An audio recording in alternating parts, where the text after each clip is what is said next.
Good day guys, so nandito ulit si Pops Josh. Galing ako ng San Pedro Laguna sa may Pasita dahil meron tayong isang tropa na natulungan ulit tungkol naman sa sira nung kanyang Hyundai Accent. Ito yung Hyundai Accent na to, naayos ko na yung nito dati, yung computer box dati ko na siyang naging kliyente din regarding sa automatic transmission. Pero ngayon naman meron siya isang naging problema, naging jerky yung kanyang makina. Tapos every time na umaarangkada siya, parang walang kahatak-hatak. And then pagka nire-rev niya, pag binibitawan niya at nagre-rev siya ulit, parang dumadapa na. So nasimula lang naman to isang beses nung nag-overheat yung kanyang sasakyan, pinento niya sa akin. Since umiitok yung may dala ng sasakyan, so pinala niya na lang sa loob ng isang gawaan, tapos binabaan yung radiator kasi nag-overheat daw. So yun, overheat, ganyan-ganyan, tapos naman yan na. So napalitan din siya ng fuel pump, ganun pa rin, palyado pa rin.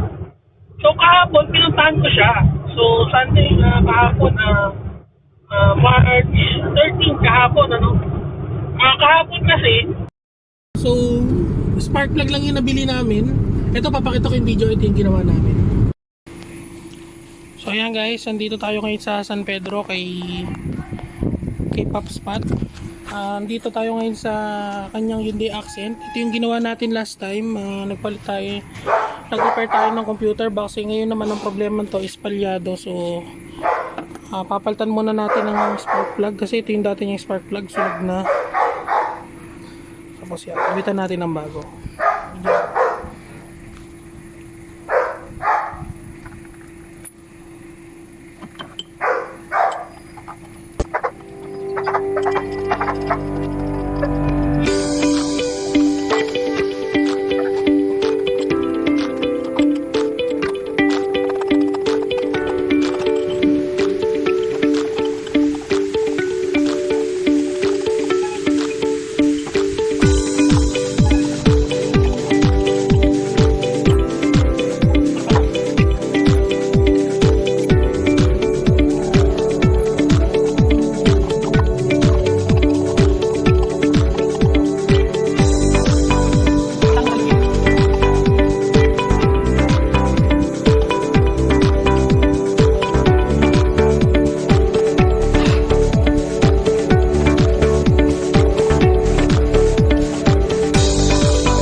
Okay. Meron pa? Parang nawala na.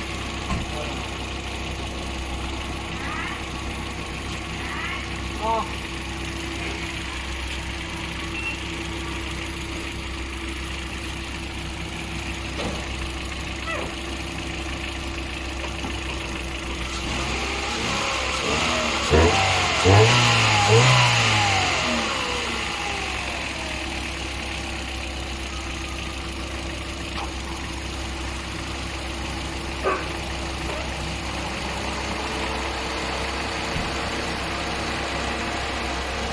So ayan guys, napalitan na natin ang spark plug. Ito na yung spark plug ng mga luma. Lahat may sunog na. Matining naman. So higpitan muna natin yung mga ignition coil. Tapos iscan tayo and then road test na ulit. So tapos anong nangyari? Itong nag-undergo kami ng OBD scanning. So kaya importante na every time hindi lahat nakukuha sa fault code. Yung iba dapat matuto kang bumasa ng data stream ng sasakyan, no? At dito sa ganitong larangan, no, matutulungan natin yung sarili natin na matutunan lalo ano ba yung nangyayari sa mga sasakyan natin. So binabasa natin yung bawat function nung mga nakikita sa data stream. So dito nakita ko meron siyang misfiring sa cylinder number 4 nung last, kasi ang ginawa ko, so yung mga ignition coil, ginawan ko siya ng technique na pinaglipat-lipat ko. So nakita ko kasi yung cylinder 3 hindi masyadong nagre-react yung kanyang yung kanyang ignition coil. Every time na hinuhugot ko, nagkaka-reaction siya pero sobrang hina, then still palyado pa rin kahit ibalik ko. So ginawa ko, nilipat-lipat ko siya. Nung nilagay ko yung cylinder, yung ignition coil na number 3 sa number 4, so namalya yung number 4, and yun din yung nakita ko sa scanner, katulad nitong nasa picture na ipapakita ko sa inyo. So yung cylinder number 4, meron siyang counts ng misfiring. So sa madaling salita, merong misfiring na nagaganap sa makina. Ang ating kaibigan na si Sir Pat Esguera, no? Shoutout sa iyo, Pat.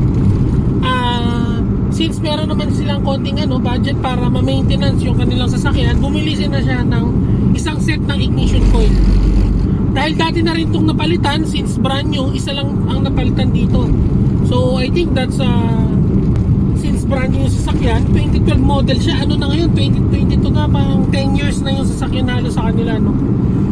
And syempre, ayun, kumbaga, pagka ganong nasira na yung ignition coil mo, palitan mo na lahat para sabay-sabay sila.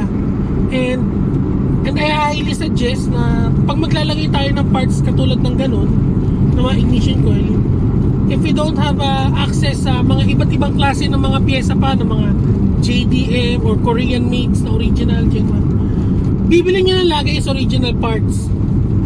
So hindi naman tayo sponsor, pero ako ang sinasuggest ko lang, kung yun din sasakyan mo, yun din na parts ang bibilin mo, lalo na pagdating sa mga ganong klase ng mga electronics, para mas sigurado tayo. Ayun, so napalitan namin, hindi ko na nabidyohan, and naging maayos naman yung kinalabasan ng kanyang sasakyan, at naging matining na yung takbo niya. Hindi na siya namamalya during cold start, hindi na rin siya palyado kahit mainit na yung makina niya. So napalitan na rin namin yung spark plug, sabi ko nga sa inyo kanina, para maintenance na rin, kumbaga. Kasi syempre may mga itim na sa tip yung yung spark plug. Syempre baka pundi na rin yun.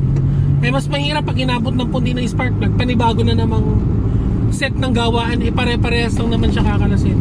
Mura lang naman. So yun, guys, sana may natutunan kayo. Please like and share, subscribe to my YouTube channel. Ito, share din natin yung page natin para mas marami tayong matulungan pa ng mga kaibigan natin, ng mga nangangailangan ng pagdating sa mga sasakyan. So yun, guys, peace out.